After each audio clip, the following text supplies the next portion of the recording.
Oppitunti 1. Valmistautuminen vieraille. Hyvää iltapäivää, Anna. Miten voit tänään?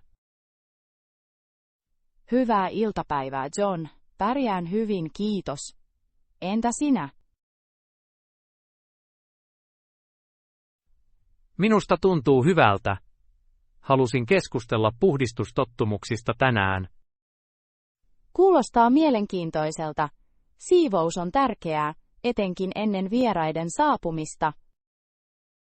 Olen samaa mieltä. Mikä on yksi asia, jonka puhdistat aina ensin vieraiden saapuessa? Siivoan aina olohuoneen. Siellä vietämme suurimman osan ajastamme. Se on viisas valinta. Mihin keskityt olohuoneen siivouksessa? Siivoan tyynyt ja pölytän sohvapöydän. Puhdas tila tuntuu kutsuvalta. Se on täysin järkevää. Onko sinulla muita alueita, jotka priorisoit? Huolehdin myös, että puhdistan sotkun ruokailutilasta. Se luo vieraanvaraisen ilmapiirin. Puhdas ruokailutila on välttämätön isännöinnille. Oletko koskaan tuntenut kiirettä siivoamisen aikana? Kyllä, joskus tunnen paineen puhdistaa kaikki nopeasti. Se voi olla stressaavaa. Ymmärrän. Vieraat ilmestyvät usein odottamatta. Mitä strategioita käytät aikasi hallintaan? Priorisoin tehtäviä. Keskityn ensin näkyvimpiin alueisiin.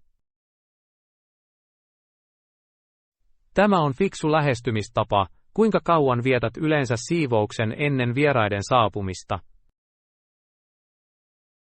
Yritän viettää noin 30 minuuttia. Se on yleensä tarpeeksi aikaa nopeaan siivoukseen.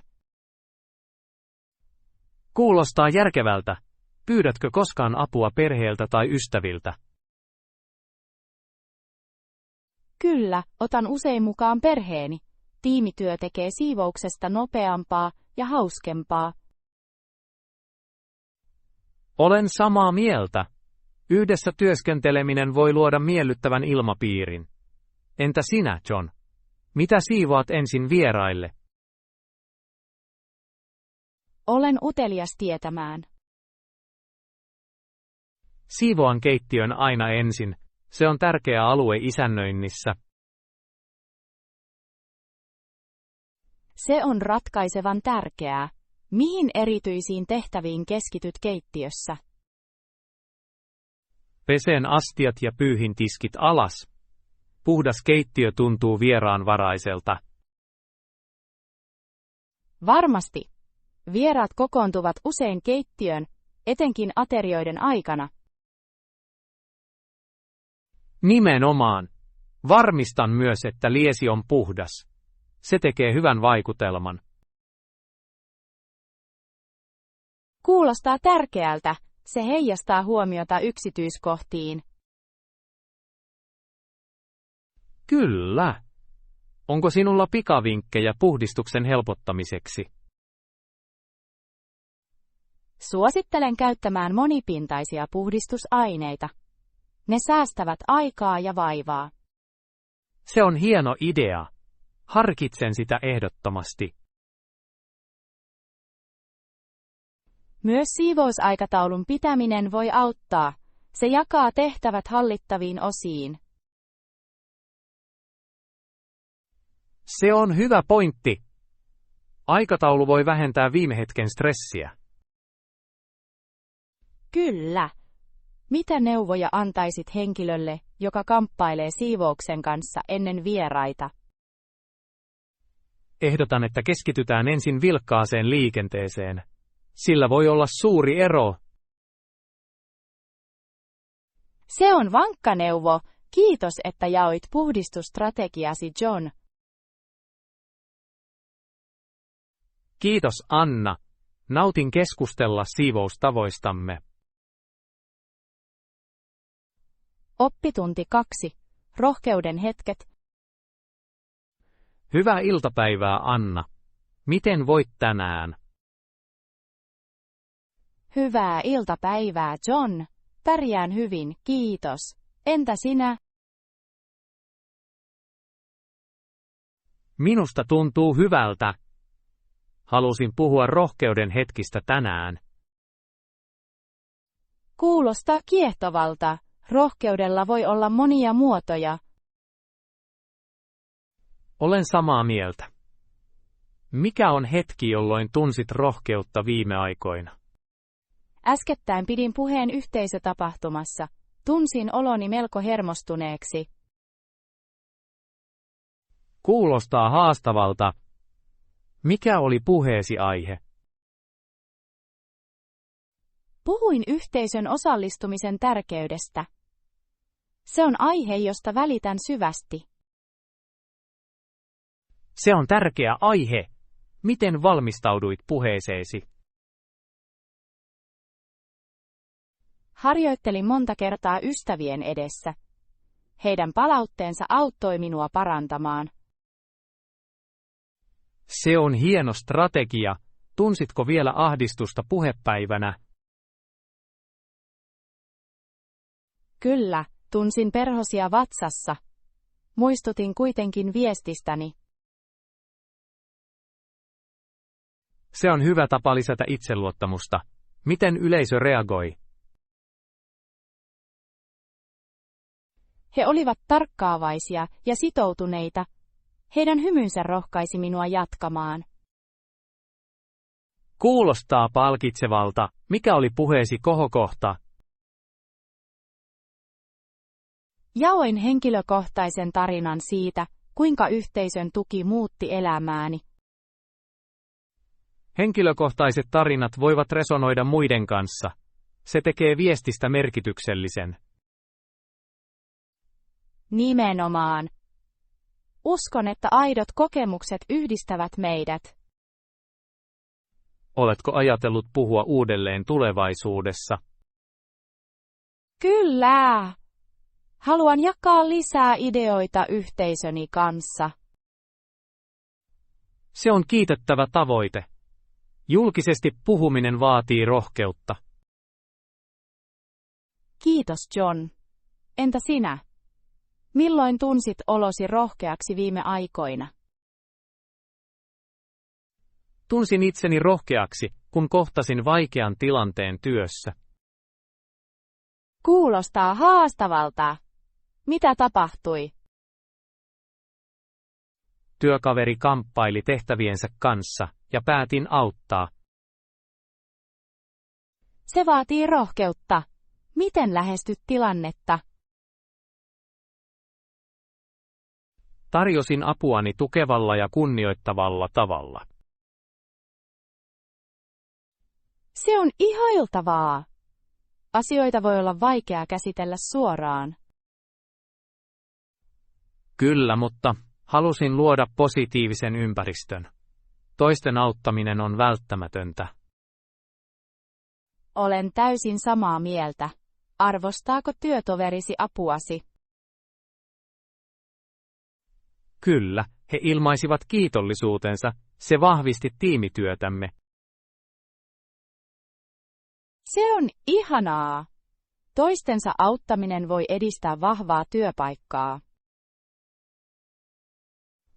Nimenomaan. Uskotko, että rohkeus voi innostaa muita? Ehdottomasti. Kun toimimme rohkeasti, kannustamme muita tekemään samoin.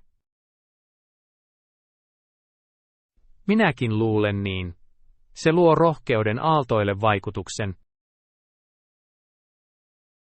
Kiitos, että jaoit rohkeita hetkiäsi, John. Kiitos, Anna. Nautin keskustella rohkeuden kokemuksistamme. Oppitunti 3. Miellyttävän työtilan luominen. Hyvää iltapäivää, Anna. Miten voit tänään? Hyvää iltapäivää, John. Pärjään hyvin, kiitos. Entä sinä? Minusta tuntuu hyvältä.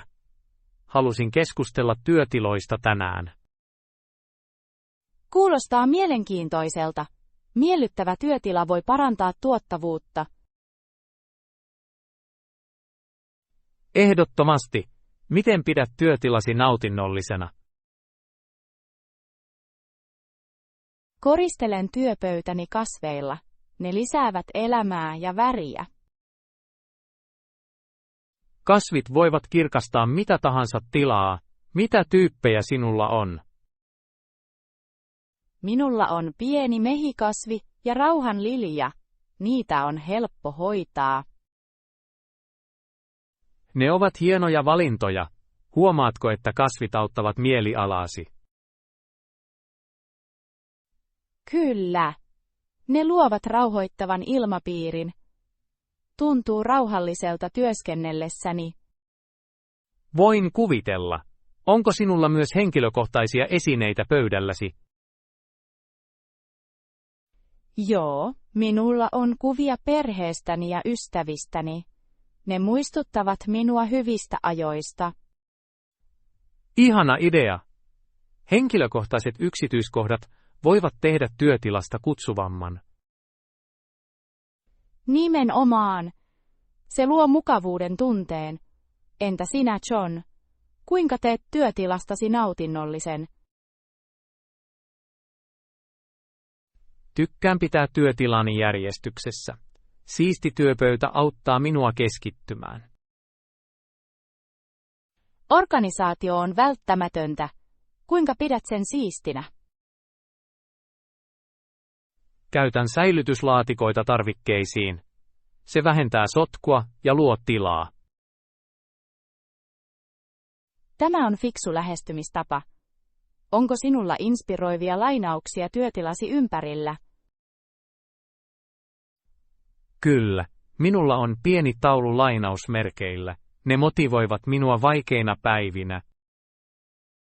Motivoivat lainaukset voivat antaa vauhtia tarvittaessa. Onko sinulla suosikkilainaus? Suosikkini on usko pystyt ja olet puolivälissä. Se on voimakas lainaus. Itseensä uskominen on ratkaisevan tärkeää. Kyllä. Se voi innostaa toimintaan ja voittaa esteet. Entä musiikki? Kuunteletko musiikkia työskennellessäsi? Kyllä, nautin instrumentaalimusiikin kuuntelusta. Se auttaa minua keskittymään. Kuulostaa kivalta. Musiikki voi luoda miellyttävän ilmapiirin keskittymiseen. Ehdottomasti. Tykkää myös pitää lyhyitä taukoja, kävelemään ulkona. Se on hieno idea. Raikas ilma voi virkistää mieltäsi ja kehoasi. Kyllä. Tuntuu elvyttävältä astua hetkeksi pois. Uskon, että tasapaino on avain nautinnolliseen työtilaan. Olen samaa mieltä. Kuinka usein järjestät työtilasi uudelleen? Vaihdan ulkoasua muutaman kuukauden välein. Se pitää asiat mielenkiintoisina. Se on älykäs strategia. Uusi asettelu voi edistää luovuutta. Kyllä. Se inspiroi uusia ideoita ja näkökulmia. Kiitos, että jaoit vinkkisi, Anna. Nämä ideat ovat inspiroivia. Kiitos, John. Nautin keskustella tavoista luoda nautinnollisia työtiloja. Odotan innolla seuraavaa keskustelua tuottavuuden parantamisesta. Oppitunti 4. Unen äänet. Hyvää iltaa, Anna. Miten voit tänään? Hyvää iltaa, John. Voin hyvin, kiitos. Entä sinä? Minusta tuntuu hyvältä. Halusin puhua unesta ja äänistä tänä iltana. Kuulostaa kodikkaalta. äänet voivat vaikuttaa merkittävästi unen laatuun. Olen samaa mieltä. Mikä on ääni, johon rakastat nukahtaa? Rakastan lempeän sateen ääntä. Se on rauhoittava ja rauhoittava. Sade on kaunis ääni. Miltä sinusta tuntuu, kun kuuntelet? Se saa minut tuntemaan oloni rentoksi ja rauhalliseksi. Se auttaa minua ajautumaan nukkumaan. Se on ihanaa. Oletko koskaan kokeillut valkoisen melun konetta? Kyllä, minulla on. Se luo rauhoittavia ääniä samanlaisia kuin sade. Se kuulostaa hyödylliseltä unen kannalta. Onko sinulla muita suosikkisoundeja? Nautin myös meren aaltojen äänestä. Heillä on rytminen laatu. Meren äänet voivat olla erittäin rentouttavia. Kuunteletko niitä usein? Kyllä, soitan valtameren ääniä, kun haluan rentoutua tai meditoida. Se on älykäs strategia. Meditaatio ja rentoutuminen ovat tärkeitä hyvinvoinnin kannalta. Ehdottomasti. Entä sinä, John? Mistä äänestä nautit nukkumiseen? Rakastan räiskyvän takan ääntä. Se tuntuu lämpimältä ja lohdulliselta. Takkaääni luo viihtyisän ilmapiirin. Kuinka se auttaa sinua nukkumaan? Räiskyminen muistuttaa minua kodista ja turvallisuudesta. Se auttaa minua rentoutumaan. Tuo on ihanaa. Mitä muuta teet rauhallisen nukkumisympäristön luomiseksi? Pidän huoneen pimeänä ja viileänä. Se parantaa uneni laatua. Se on tärkeää. Mukava ympäristö voi vaikuttaa. Kyllä! Vältän myös näyttöjä ennen nukkumaan menoa. Se auttaa rauhoittamaan mieltäni. Se on viisas valinta. Sininen valo voi häiritä unta. Nimenomaan. Oletko koskaan yrittänyt käyttää unisovelluksia? Kyllä. Olen käyttänyt sovelluksia, joissa on uniääniä ja ohjattuja meditaatioita. Ne ovat hyödyllisiä. Se on hienoa. Oikeiden äänien löytäminen voi parantaa rentoutumista. Mitkä muut äänet mielestäsi edistävät hyvää unta? Pehmeä instrumentaalimusiikki voi olla tehokasta. Se auttaa luomaan rauhoittavan ilmapiirin. Olen samaa mieltä. Se voi asettaa rauhallisen sävyn nukkumaan menoon. Kiitos, että jaoit ajatuksiasi, Anna. Tämä keskustelu on ollut valaiseva. Kiitos, John. Nautin keskustella unen äänistä kanssasi. Odotan innolla seuraavaa keskustelua rentoutumistekniikoista. Oppitunti 5. Aikaa säästävät strategiat. Hyvää iltapäivää, Anna. Miten voit tänään? Hyvää iltapäivää, John. Pärjään hyvin, kiitos. Entä sinä? Minusta tuntuu hyvältä. Halusin keskustella aikaa säästävistä tekniikoista tänään. Kuulostaa hyödylliseltä. Jokainen voi hyötyä ajan säästämisestä. Olen täysin samaa mieltä. Miten säästät aikaa joka päivä? Valmistan ateriani etukäteen. Se auttaa minua syömään terveellisesti ja säästämään aikaa. Aterian valmistelu on fantastinen strategia. Kuinka jatkat sen? Suunnittelen yleensä viikon ateriat sunnuntaisin. Keitän ja annostelen kaiken. Kuulostaa tehokkaalta. Miten päätät mitä kokata? Valitsen reseptejä, jotka voivat kestää muutaman päivän. Minäkin pidän vaihtelua. Tuo on fiksua. Säilytätkö ateriat erillisissä astioissa? Kyllä. Käytän kirkkaita astioita nähdäkseni mitä olen valmistanut. Se on hyvin organisoitu.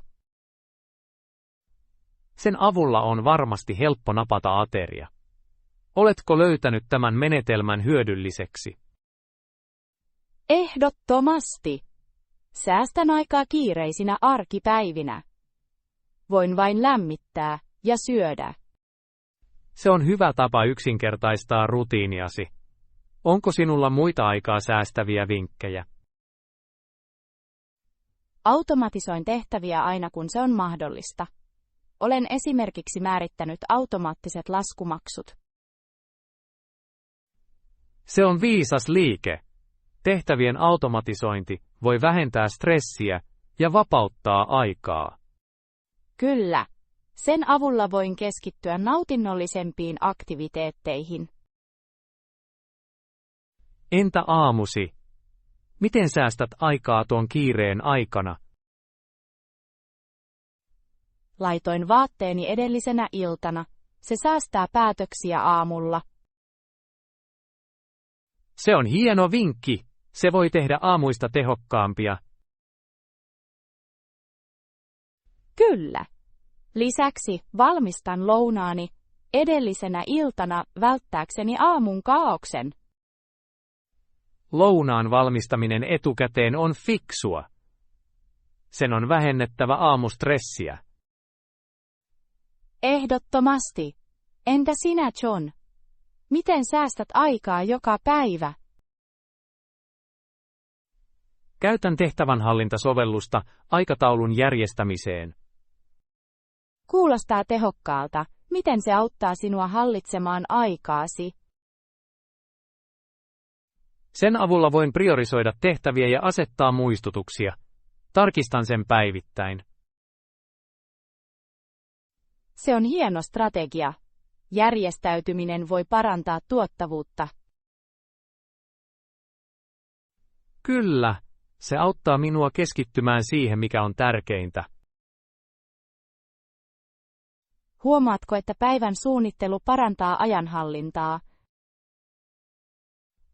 Ehdottomasti. Se estää ajan tuhlaamisen merkityksettömiin tehtäviin. Ajanhallinta on avain tavoitteiden saavuttamiseen.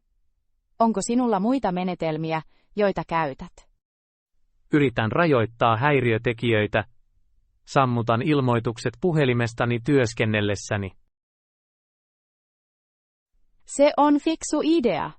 Häiriötekijöiden minimointi voi parantaa keskittymistä. Kyllä. Kannustan muita löytämään oman hiljaisen tilan työelämään. Olen samaa mieltä. Rauhallinen ympäristö on välttämätön tuottavuuden kannalta. Kiitos, että jaoit aikaa säästäviä strategioitasi, Anna. Kiitos, John. Nautin keskustella tavoista optimoida päivämme. Odotan innolla seuraavaa keskustelua työn ja elämän tasapainottamisesta. Oppitunti 6. Uusi perinne. Terveisiä, Anna. Miten voit tänään? Voin hyvin, kiitos, John. Entä sinä? Olo on aika hyvä, kiitos. Oletko ajatellut perinteitä viime aikoina? Kyllä minulla on. Perinteillä voi olla merkittävä merkitys. He varmasti voivat. Millaisen perinteen haluaisit aloittaa? Haluaisin aloittaa yhteisen tarinankerronnan perinteen. Kuulostaa kiehtovalta. Mikä inspiroi sinua? Tarinat yhdistävät ihmisiä. he jakavat historiaa ja kulttuuria. Olen samaa mieltä. Jokaisen ihmisen tarina on ainutlaatuinen ja arvokas. Nimenomaan. Kuvittele kokoontumista kerran kuukaudessa jakamaan tarinoita. Se luo vahvan siteen yhteisön jäsenten kesken. Ihmiset voisivat jakaa hauskoja, traagisia tai inspiroivia tarinoita. Tämä voi auttaa muita oppimaan eri näkökulmista. Kyllä, ja se kannustaisi luovuuteen ja ilmaisuun. Oletko miettinyt, missä tämä tapahtuisi? Ehkä paikallinen puisto tai yhteisökeskus. Se olisi kaikkien saatavilla. Lisäksi se voi olla rento ilmapiiri, joka sallii mukavuuden. Mukavuus on välttämätöntä avoimelle tarinankerronnalle. Osallistuisitko tällaiseen tapahtumaan? Haluaisin jakaa tarinan. Entä sinä? Kerron isoäitini tarinan. Kuulostaa kiehtovalta. Mitä hän teki? Hän matkusti ympäri maailmaa ja koki monia kulttuureja. Sen on täytynyt olla haastavaa, mutta rikastuttavaa. Todellakin, se opetti hänelle joustavuutta ja sopeutumiskykyä. Ne ovat tärkeitä ominaisuuksia. Mitä muuta sisällyttäisit? Kannustan osallistujia jakamaan omat perinteensä. Se voi johtaa rikkaaseen tarinoiden kuvakudokseen. Nimenomaan. Jokaisella perinteellä on oma merkityksensä ja viehätyksensä. Se voisi jopa innostaa muita luomaan uusia perinteitä. Se on tavoite, John. Inspiroida ja yhdistää. Mitä muuta voimme tehdä tämän perinteen edistämiseksi? Voimme käyttää sosiaalista mediaa tavoittaaksemme laajemman yleisön. Se on hyvä idea. Sosiaalinen media yhdistää ihmisiä ympäri maailmaa. Kyllä, ja voimme luoda hashtagin levittääksemme tietoisuutta. Mitä hashtagia ehdottaisit? Ehkä hashtag Community Stories tai hashtag Tales Beyond Borders. Nämä nimet ovat houkuttelevia ja merkityksellisiä. Kiitos. Toivon, että ihmiset liittyvät meihin. Uskon, että he tulevat. Se kuulostaa jännittävältä ja kiinnostavalta. Todellakin. Mitä muuta meidän mielestäsi pitäisi harkita? Meidän pitäisi ottaa mukaan paikalliset koulut ja järjestöt. Loistava ehdotus. Nuorten osallistuminen voi edistää luovuutta varhaisessa vaiheessa. He voivat jakaa tarinoita, jotka heijastavat heidän kokemuksiaan. Kyllä, ja se edistäisi sukupolvien välistä vuoropuhelua. Se voisi parantaa ymmärrystä ikäryhmien välillä. Se rakentaisi myös keskinäistä kunnioitusta yhteisön sisällä. Tämä perinne voi todella muuttaa naapurustomme. Toivon niin. Olen intohimoinen ihmisten yhdistämiseen. Intohimo on tarttuvaa ja voi motivoida monia. Kiitos tuestasi, John. Se merkitsee paljon. Olen aina täällä tukemassa arvokkaita ideoita. Meidän pitäisi keskustella logistiikasta pian. Ehdottomasti. Suunnittelu on elintärkeää menestyksen kannalta. Mihin päivämäärään meidän mielestäsi pitäisi pyrkiä? Ehkä kuukauden ensimmäinen lauantai. Kuulostaa täydelliseltä. Se olisi ajankohtainen kokoontuminen. Sovittu. Sen pitäisi olla jotain, mitä ihmiset odottavat. Olen innoissani nähdessäni sen avautuvan. Minäkin, Anna. Tehdään tämä perinne todellisuudeksi. Yhdessä voimme saavuttaa suuria asioita. Odotan innolla ensimmäistä tarinankerrontatapahtumaamme. Oppitunti 7. Heijastuksia auringonlaskun aikaan. Mikä on yksi kysymys, jonka kysyt itseltäsi päivän päätteeksi? Kysyn itseltäni usein, olenko saanut kaiken irti päivästäni? Se on syvällinen kysymys. Mikä saa sinut tuntemaan onnistuneesi? Tunnen olevani onnistunut suorittaessani tehtäväni. Mietin myös vuorovaikutustani muiden kanssa. Se on oivaltavaa. Luuletko, että suhteet määräävät menestyksemme? Joo, suhteet ovat ratkaisevia. Ne muokkaavat kokemuksiamme ja tunteitamme. Kuinka hoidat näitä suhteita? Sijoitan niihin aikaa. Kuunteleminen ja ymmärtäminen ovat välttämättömiä. Luuletko, että tekniikka auttaa tai estää tätä prosessia? Se on kaksiteräinen miekka. Teknologia yhdistää meidät, mutta se voi luoda etäisyyttä.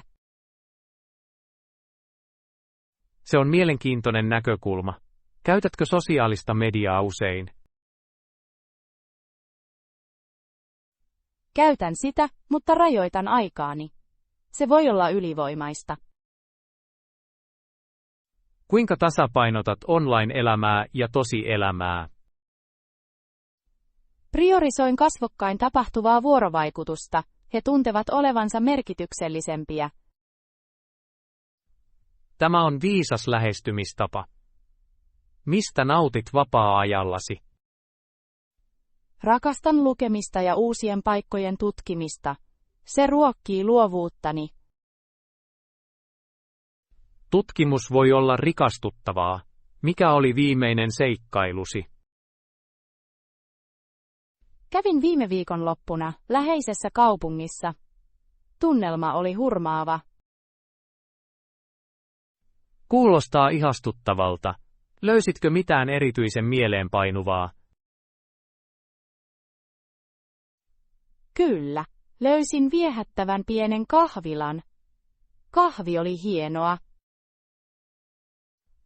Kahvi voi todellakin olla ihastuttava kokemus. Mikä on suosikkityyppisi? Nautin vahvasta espressosta. Se pitää minut energisenä. Pidän parempana lattea. Se tuntuu lohdulliselta. Entä ruoka? Rakastan kokeilla erilaisia ruokia.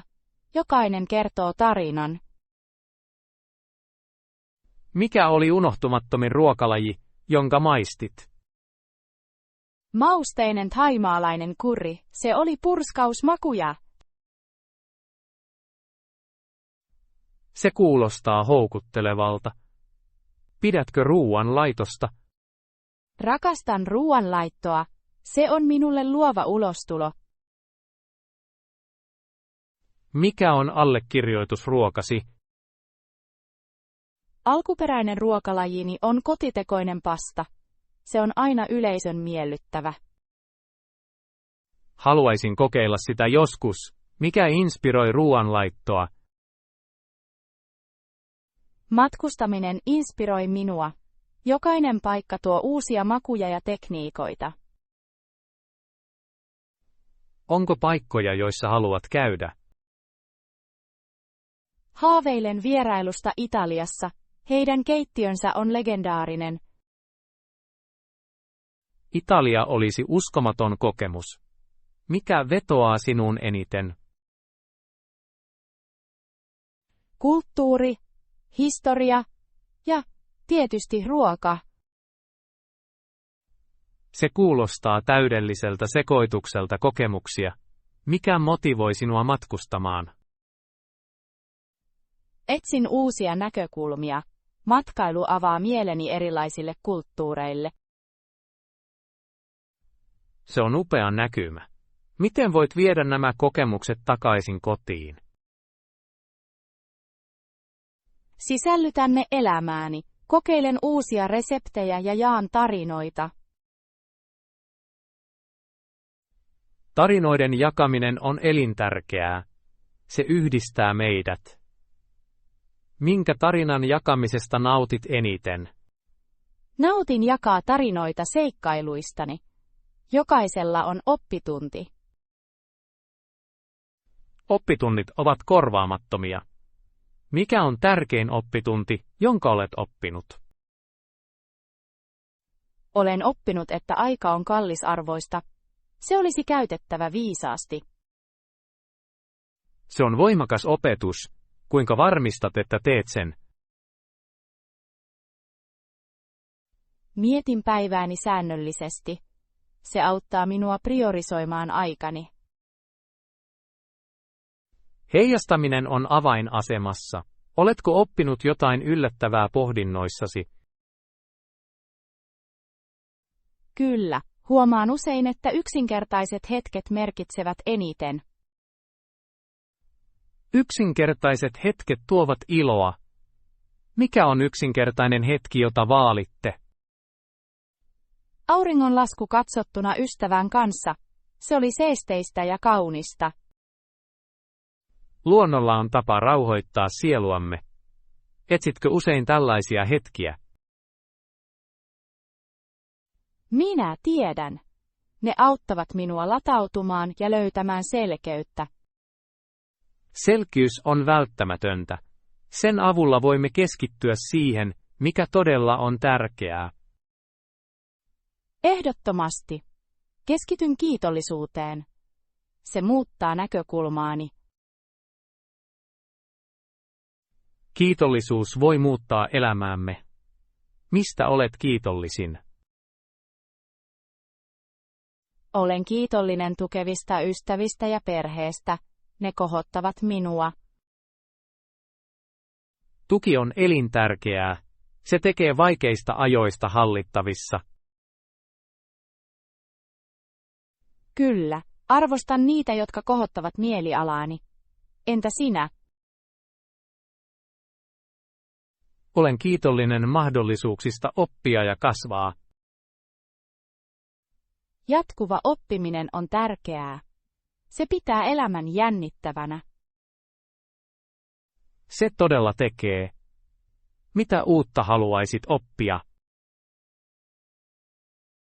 Haluan oppia uuden kielen. Se avaa uusia kulttuureja. Se on jalo tavoite. Mikä kieli kiinnostaa sinua eniten? Minua kiinnostaa Espanja. Se on laajalti puhuttu ja kaunis. Espanja on todellakin ihana kieli. Oletko alkanut oppia? Aloitin aloittelijatunneilla. Se on haastavaa, mutta hauskaa. Se on hienoa! Johdonmukaisuus on avain kielten oppimiseen. Olen samaa mieltä. Entä sinä? Mitä haluat oppia? Haluan parantaa julkisen puhumisen taitojani.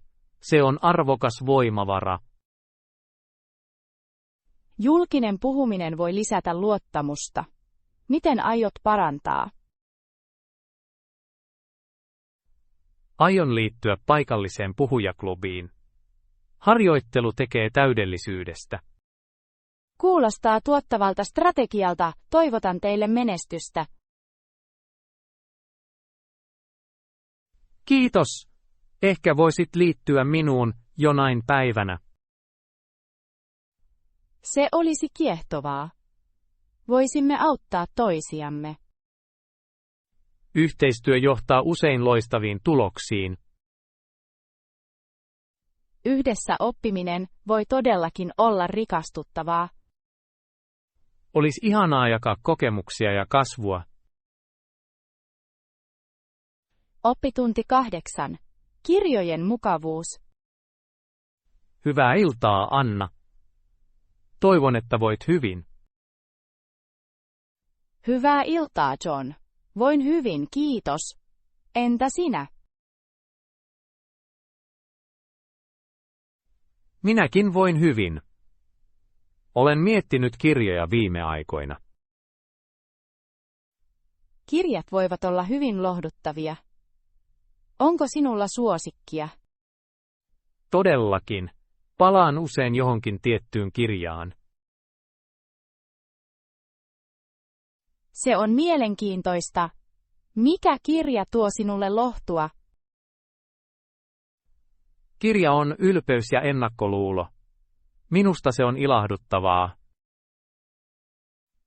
Jane Austenin romaani. Mistä nautit siitä? Arvostan hahmojen kehitystä. Elizabeth Bennet on vahva ja älykäs. Olen samaa mieltä. Hänen nokkeluutensa on virkistävää. Sosiaalinen kommentti on myös merkityksellinen. Nimenomaan! Se heijastaa yhteiskunnan paineita naisiin. Se tekee. Ja romanssi on kiehtova. Herra Darcy on vakuuttava hahmo. Kyllä, hän käy läpi merkittävän kasvun. Hänen matkansa on inspiroiva.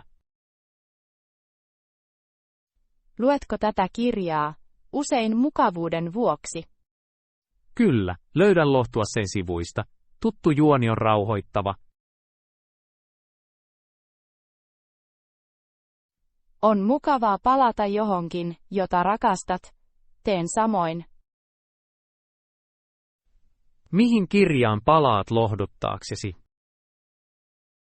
Luen usein Paulo Coelhon Alkemisti. Se on upea valinta. Mikä vetää sinut siihen? Unelmien ja kohtalon teemat ovat voimakkaita. Olen samaa mieltä. Itsensä löytämisen matka on universaali. Kyllä. Santiagon matka resonoi monien ihmisten kanssa. Oletko lukenut sen useita kertoja? Olen lukenut sen 4 kertaa. Joka kerta opin jotain uutta. Se on hyvän kirjallisuuden kauneus, se kehittyy lukijan mukana. Nimenomaan. Mitä lohtua löydät, ylpeys ja ennakkoluulo? Huumori vuoropuhelussa saa minut hymyilemään, se lievittää stressiä. Huumori voi olla hyvin terapeuttista. Se keventää raskaita päiviä. Itse asiassa nauran usein ääneen lukiessani sitä. Se on ihanaa. Nauru on tärkeää. Se todella on. Jaatko suosikkikirjasi ystävien kanssa? Minä tiedän, nautin keskustelusta kirjallisuudesta. Se avaa vuoropuhelua. Se on loistava tapa muodostaa yhteys. Jaetut tarinat luovat siteitä. Ehdottomasti. Suositukset voivat johtaa uusiin löytöihin. Oletko jo suositellut Alkemistia? Kyllä. Olen jakanut sen monien ystävien kanssa. He arvostavat sitä aina. Se on fantastista. Mukavuuden jakaminen on lahja. Olen samaa mieltä. Se rakentaa lukijayhteisön. Mitä muita kirjoja suosittelet? Rakastan myös To Kill a Mockingbird. Siinä on syviä oppitunteja. Toinen klassikko. Se korostaa moraalista rohkeutta. Kyllä. Tarinankerronta on syvällistä. Pitäisikö meidän harkita kirjakerhon perustamista? Se on loistava idea. Se edistäisi hienoja keskusteluja. Haluaisin tutkia erilaisia näkökulmia.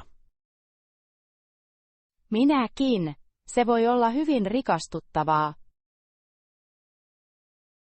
Aloitetaan suosikeistamme. Kyllä. Voimme kutsua muita liittymään. Kuulostaa lupaavalta.